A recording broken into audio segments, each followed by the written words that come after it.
I think it's widely understood that construction and demolition waste is about 50% of all our waste in the landfills.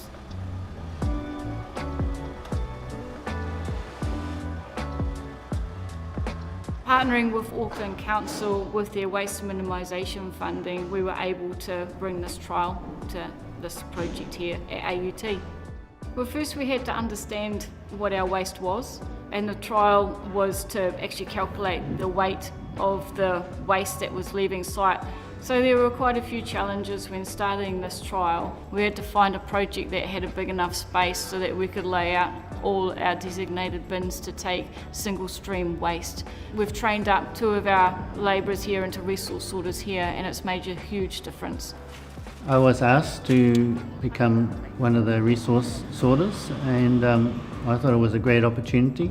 From the beginning it was different, but learnt a lot, especially as where all the rubbish goes and where it gets sorted from.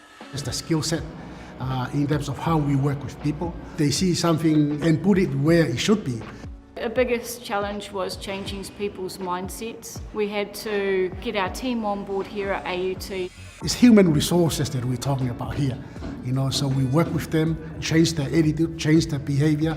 It's making that connection. If I do that, what is the impact there? What is the consequences? They look at their job as something far more meaningful than what it used to be.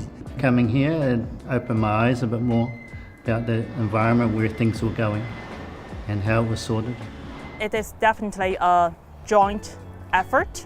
It's subcontractor, manufacturer, and main con, Naylor Love, working together. And within our Naylor Love team, it's a joint effort as well.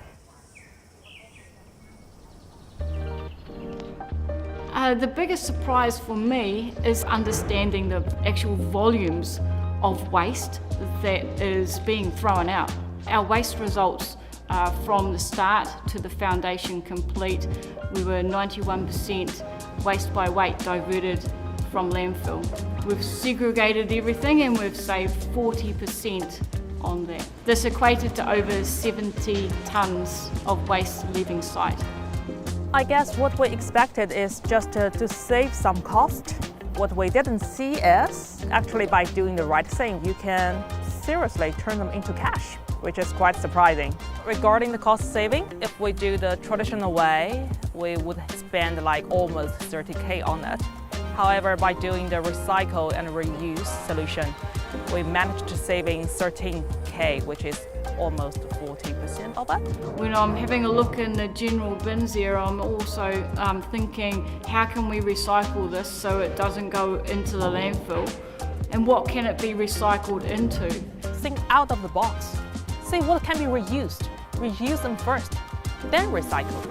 I think it's definitely worth a go for all estimators to learn a bit more about environmental management or waste management. It can be a cost saving. Where I want this to go from here is to obviously roll sorting stations throughout all of Naylor Love, nationally as well. We held meetings with other industry reps. They were quite amazed at what we were doing, and they've taken all the information that we have here and applying it to their projects. I think as a sector, we really do need to clean up our waste. We need to do this together. We need to do it in partnerships. I want to be part of the winning team, I want to be part of the solution rather than the problem. I can see the impact of the success now. We have to be flexible and be adaptable with the way we approach this. There is more work that we should continue, not for this project, but for what we're about to do in the next decade.